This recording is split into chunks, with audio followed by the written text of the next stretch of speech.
Good morning. This is Pastor Jeff, and this is our daily readings for Thursday, August 18th, 2022.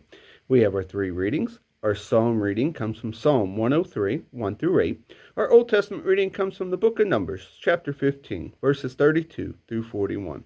And then our New Testament reading comes from the book of Hebrews, chapter 12, verses 3 through 17.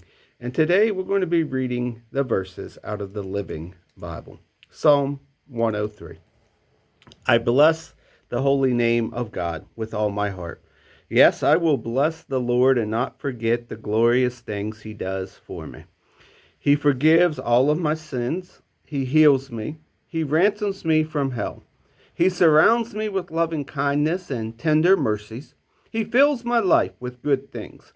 My youth is renewed like the eagles. He gives justice to all who are treated unfairly. He revealed his will and nature to Moses and the people of Israel. He is merciful and tender toward those who don't deserve it. He is slow to anger and full of kindness and love. Our Old Testament reading today comes from the book of Numbers, chapter 15, verses 32 through 41. One day, while the people of Israel were in the wilderness, one of them was caught gathering wood on the Sabbath day. He was arrested and taken before Moses and Aaron and the other judges. They jailed him until they could find out the Lord's mind concerning him. Then the Lord said to Moses, "The man must die. All the people shall stone him to death outside the camp." So they took him outside the camp and killed him as the Lord had commanded. The Lord said to Moses, "Tell the people of Israel to make tassels for the hems of their clothes. This is a permanent regulation from generation to generation, to attach the tassels to their clothes with a blue cord. The purpose of this regulation is to remind you, whenever you notice the tassels of the commandments of the Lord, that you are to obey his laws instead of following your own desires and going your own ways, as you used to do in serving other gods. It will remind you to be holy to your God. For I am Jehovah, your God, who brought you out of the land of Egypt. Yes, I am the Lord your God." Our New Testament reading today comes from the book of Hebrews, chapter 12, verses 3 through 17.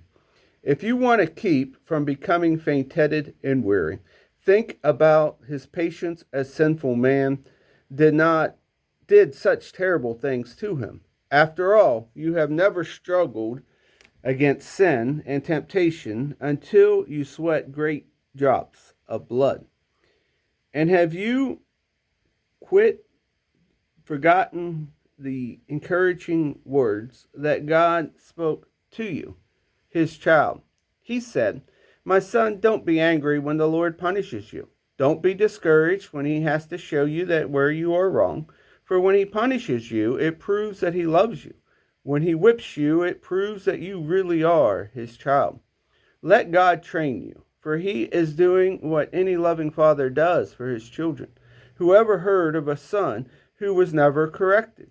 If God doesn't punish you when you need it, as other fathers punishes their son, then it means that you aren't really God's son at all, that you don't really belong in his family. Since we respect our fathers here on earth, though they punish us, should we not all the more cheerfully submit to God's training so that we can begin, really, to live? Our earthly fathers trained us for a few brief years, doing the best for us that they knew how, but God's correction is always right and for our best good, that we may share his holiness. Being punished isn't enjoyable while it's happening. It hurts.